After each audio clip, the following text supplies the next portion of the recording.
There are three basic differences, I think, between Oxford, perhaps Oxford, Cambridge, and the great American universities, especially if we're thinking of the great American private universities. The first is that we are much, much poorer than the big American universities.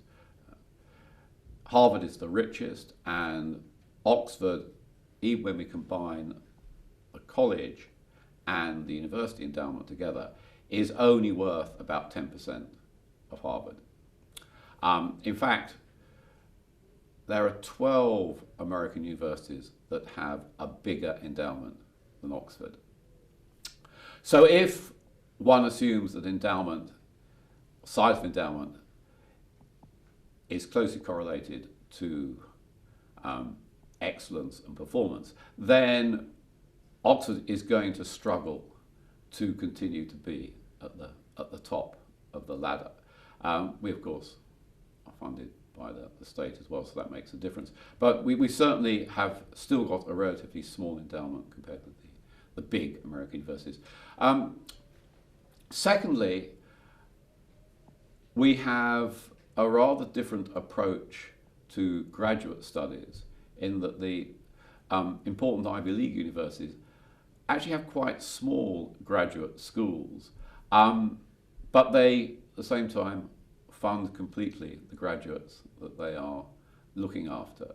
So in that sense, they have I think a better academic pool of graduates than we do. We've gone for simply expanding the number of graduates, not bothering too much whether we can really fund them.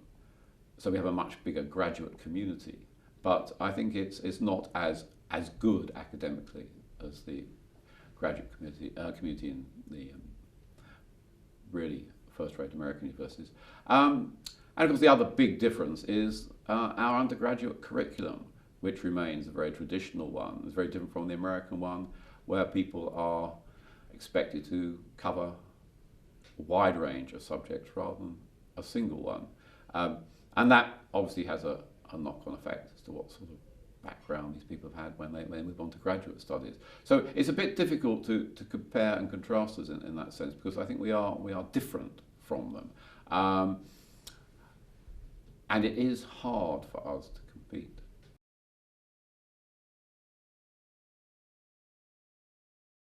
The fact that so much has changed, even in the 30 years I've been here, suggests that there will be tremendous changes over the next 50. I would like, and this is a sort of personal preference, to see us restructuring our undergraduate provision. I think that much more could be done to develop distance learning and use MOOCs in the efficient and sensible way. It may be that we need to move completely away from the residential university at the undergraduate level. At the graduate level, I think the most likely development is a growing number of institutes and units and sort of contained departments which are part of the university, but at the same time almost semi-detached from it.